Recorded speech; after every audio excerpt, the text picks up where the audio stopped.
Gihulga ang gingharian.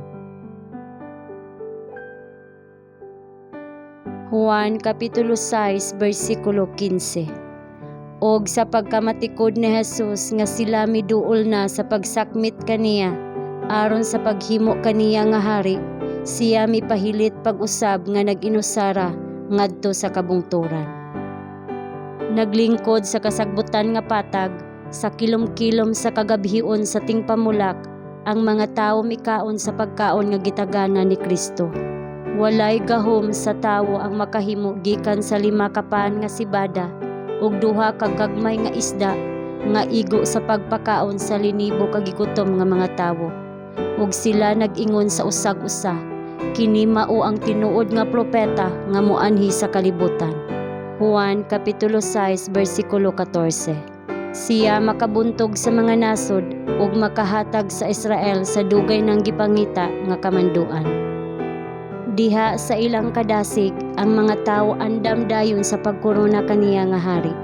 Ilang nakita nga siya walay paningkamot sa pagdani sa pagtagad o pagsiguro sa kadungganan ngadto sa iyang kaugalingon.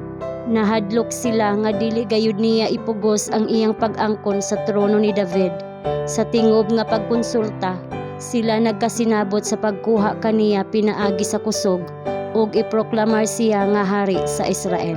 Nakita ni Jesus kung unsa ang tuyo sa ilang paglakaw ug nakasabot ingon nga dili nila mahimo kung unsa ang mahimong sangputanan sa ingon nga kalihukan.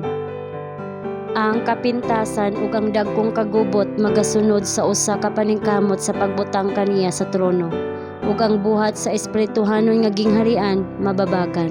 Sa walay paglangan kinahanglan nga susihon ang kalihukan.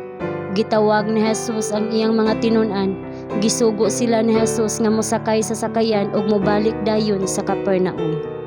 Si Jesus niadtong tungora nagsugo sa panon sa katawhan sa pagtibulaag, ug ang iyang paagi mahukmanon kaayo nga sila dili mangaha sa pagsupak. Ang harianon nga pagdala ni Jesus ug ang iyang pipila ka hilom nga mga pulong sa pagmando mipalong sa kasamok ug makapakyas sa ilang mga laraw. Ilang giila diha kaniya ang usa ka gahom labaw sa tanang yutan-on nga pagbulutan ug sa walay pagduha-duha sila nagpasakop. Sa dihang gibiyaan nga nag-inusara, si Jesus mitunga sa usa ka bukid nga nag-inusara aron sa pag-ampo. Siya nag-ampo alang sa gahom sa pagpadayag ngadto sa mga tawo sa Dios nung kinaiya sa iyang misyon, aron si Satanas dili makabuta sa ilang salabutan ug magtuis sa ilang paghukom.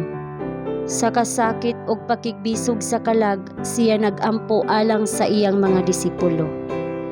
Ang ilang dugay na gihambin nga mga paglaom pinasikad sa usa ka popular nga limbong, mapakyas sa labing sakit ug makauulaw nga paagi.